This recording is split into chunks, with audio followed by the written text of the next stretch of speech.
এসে বললেন, ইয়া রাসূলুল্লাহ, এর চেয়ে ভালো তো আমি পড়তে পারি না। আল্লাহর হাবিব জড়িয়ে ধরলেন আর বললেন, আসো শিখিয়ে দেই কেমন করে সালাত পড়বে।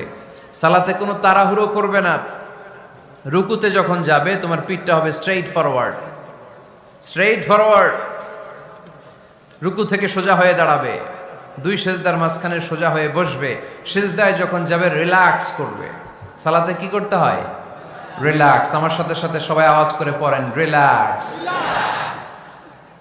সালাতে রিল্যাক্স করবেন, আপনি তাড়াহুড়ো করতে পারবেন না। আল্লাহর হাবিব সাল্লাল্লাহু আলাইহি ওয়াসাল্লাম শিখালেন কিভাবে সালাত পড়তে হয়। তার মানে এই নবীরে বাদ দিলে সালাত বোঝা যায় না, এই নবীকে বাদ দিলে সিয়াম বোঝা যায় না। সিয়াম কেমন করে পালন করতে হয় এই নবী শিখিয়েছেন। এই নবীকে বাদ দিলে হজ বোঝা যায় না, কারণ এই হাবিব বলেছেন, খুযু আন্নী মানাসিকাকুম, কেমন করে হজ করতে হয় আমার কাছ থেকে শিখে নাও। এ নবী এমন নবী